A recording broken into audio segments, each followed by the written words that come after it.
Good morning. My name is Joe McHugh, and here are your 11 a.m. BCIT News headlines. BC Premier David Eby says the province is working to ensure a fair offer is made to members of the BC General Employees Union, and that the government hopes the two sides can return to the bargaining table as soon as possible. Eby says it's been an incredibly challenging time, not just for the restaurant sector, but also for residents waiting for essential government services, such as permits and licenses. On the other hand, BCGEU Union President Paul Finch says there's been no indication from the provincial government that it's ready to come back to the table with a fair offer. The union says it countered the government's offer of a 5% wage increase over 2 years with a request for an 8% increase over the same period. Now, Vancouver is a city where hockey often dominates the headlines. Our reporter Braden Goodman tells us how a new football academy is looking to shake things up. A new football academy in BC is aiming to bridge the gap between high school and university sports. Former CFL and NFL receiver Rashawn Simonize has launched Wide Receiver University, a training program focused on developing young athletes for the next level. Simonize, now a receivers coach with the UBC Thunderbirds, says many athletes in BC start serious football training too late to compete for university scholarships. His program aims to target that gap, offering structured skill development starting as young as 9, with a focus on collegiate-level technique and mental preparation for teens. Braden Goodman, BCIT News. Now, police in Vancouver have identified the victim of a fatal shooting that happened last month. They say 48-year-old Norman Labonte was killed at around 7 a.m. on September 30th in the Strathcona neighborhood near Main and Union Streets. They say no one has been charged in the shooting. Investigators say they continue to look into the case, and anyone with information should contact the police. Auto industry leaders and politicians alike are slamming Stellantis after the automaker announced it will be moving Jeep production that was slated for a Brampton, Ontario facility to a plant in the United States. Both Ontario Premier Doug Ford and Prime Minister Mark Carney called the move disappointing. Canadian Press business reporter Michael Zadekin says the company is still interested in the Canadian market. Stellantis said it continues to invest in Canada, including adding a third shift to its assembly plant in Windsor, Ontario, and that it's in talks with the government on the future of the Brampton facility.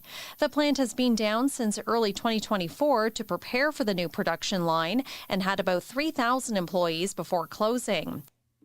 Unifor National President Lena Payne says Canadian auto jobs are being sacrificed at the Trump altar. Earth's atmosphere is heating up. Furthermore, some of the world's best scientific minds aren't entirely sure why. If you think weather is already extreme, the UN Weather Agency says it may get worse. Carbon dioxide levels in the atmosphere hit new record highs last year, even as fossil fuel emissions remained relatively flat. They think heat trapped by greenhouse gases is in a feedback loop, a vicious cycle caused by human activity like burning the forests and wildfires. Warming oceans are also turbocharging the Earth's climate. The World Meteorological Organization says CO2 growth rates have tripled since the 1960s. Wayne Cabot, ABC News.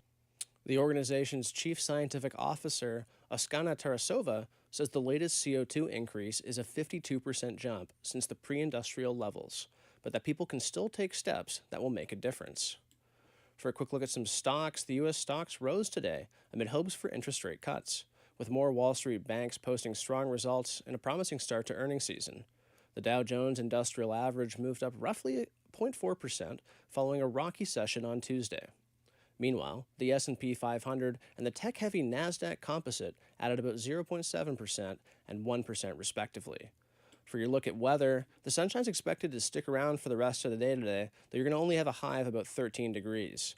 Tomorrow, you're going to have a high of 14 and a similar amount of sunshine, though there's also going to be some cloud cover that creeps in. There'll be a mix of sun and cloud on Friday with about a 40% chance of rainfall and at a high of 13 degrees. Saturday, rain's on the menu, unfortunately, with a sign of wind and chilly temperature. You're also only going to be up to 11 degrees. Now, most likely more of the same is going to happen on Sunday, though showers are down to about 60%, so we'll keep you posted on that. Temperatures can be expected to climb to around 13 degrees.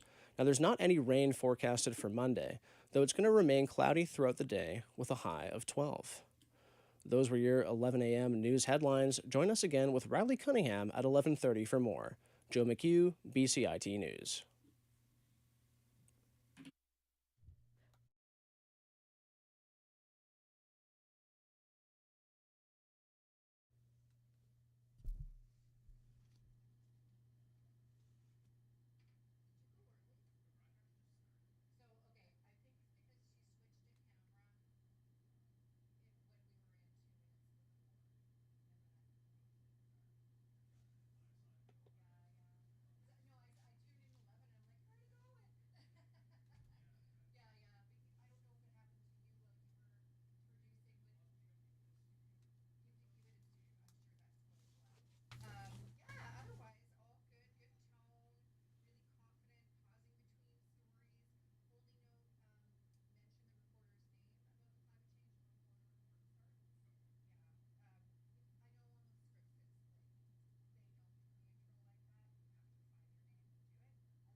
Stay tuned for more on BCIT's 1680 The Crow.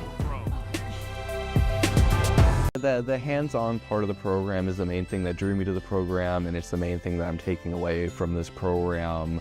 There's no experience like just being able to go out and practice and do the work, and been able to do that both here in the newsroom, out on the internships, multiple internships that I've been able to go on, and I think it'll serve me very well.